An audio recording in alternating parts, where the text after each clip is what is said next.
Welcome, everyone.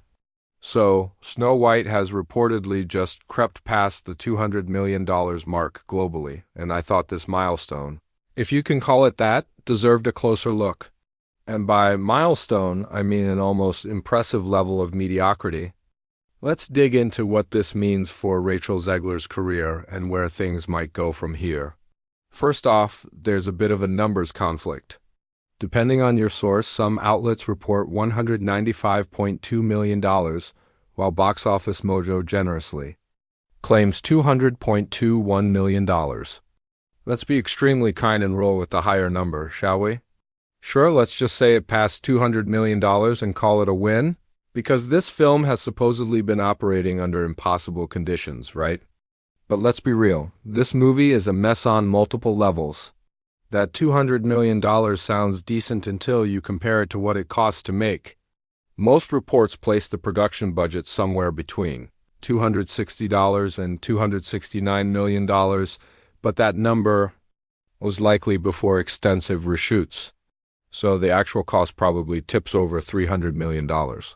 Yes, Disney may recoup some of that through tax incentives, but even if we settle on a $300 million budget, the math is still bleak.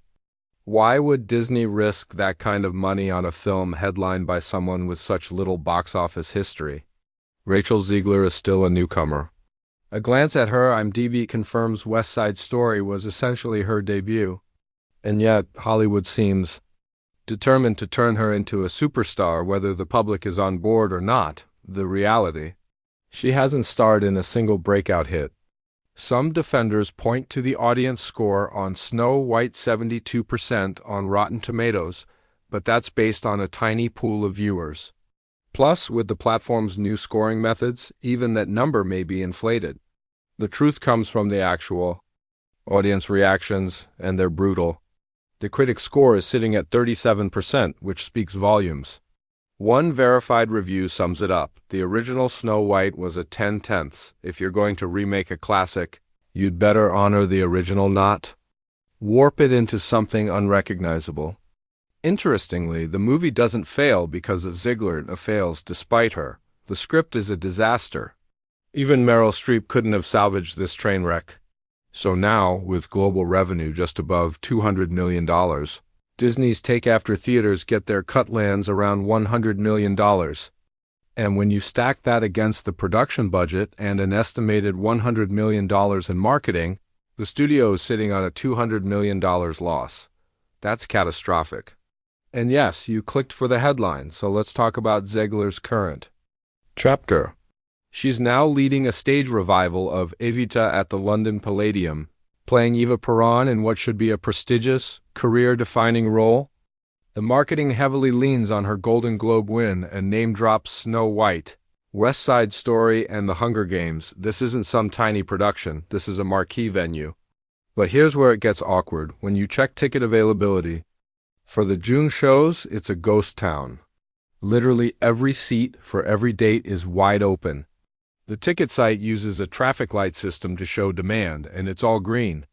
Completely unsold. That's a terrible look for someone marketed as Hollywood's next big thing. It suggests Rachel Zegler doesn't have the star power studios assumed she did. For comparison, other shows like John Lithgow's have far more limited seating left.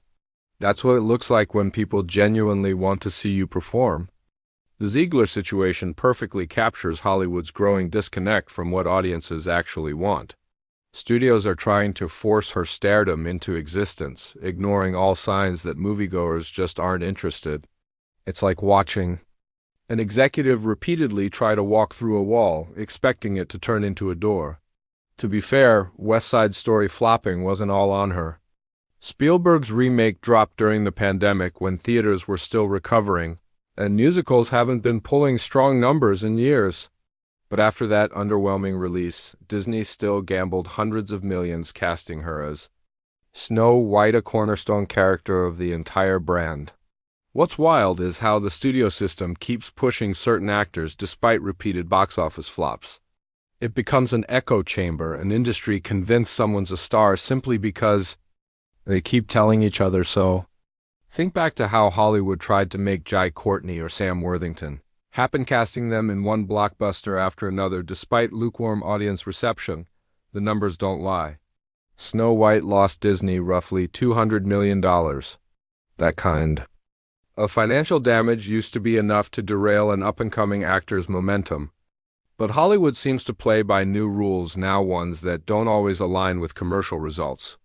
What makes this situation even more ironic is that Zegler herself didn't help things. In the lead-up to the film's release, she gave interviews, criticizing the original Snow White, calling the prince stalkerish, and implying the remake would fix the outdated values of the 1937 version. This triggered a PR disaster, alienating longtime fans before the movie even dropped. When you publicly disrespect the very material you're adapting, audiences notice.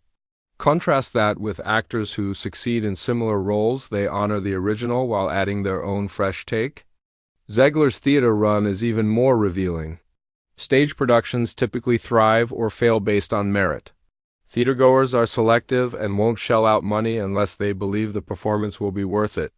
The fact that no one is buying tickets to her Evita show at a venue as prominent as the Palladium says more than any review ever could. And sure, stage and film are different mediums, but truly magnetic performers usually have crossover appeal. Look at Hugh Jackman, he dominates on screen and stage alike. The truth is, stars with real audience pull don't face empty theaters. What's even more puzzling is how entertainment media keeps framing Zegler as a breakout success.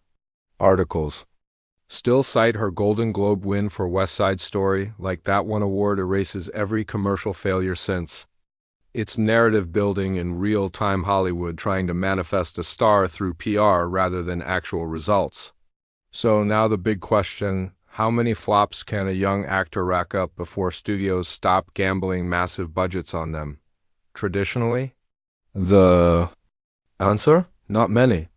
But somehow, the current Hollywood system seems hell-bent on continuing this experiment, no matter how many financial warning signs flash in red.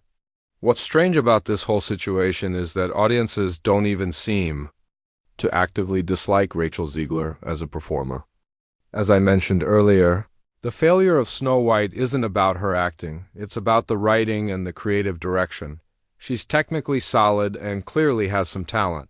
The real issue is the way studios have thrown her straight into massive, high-risk blockbusters without giving her the chance to earn an audience or prove her commercial draw.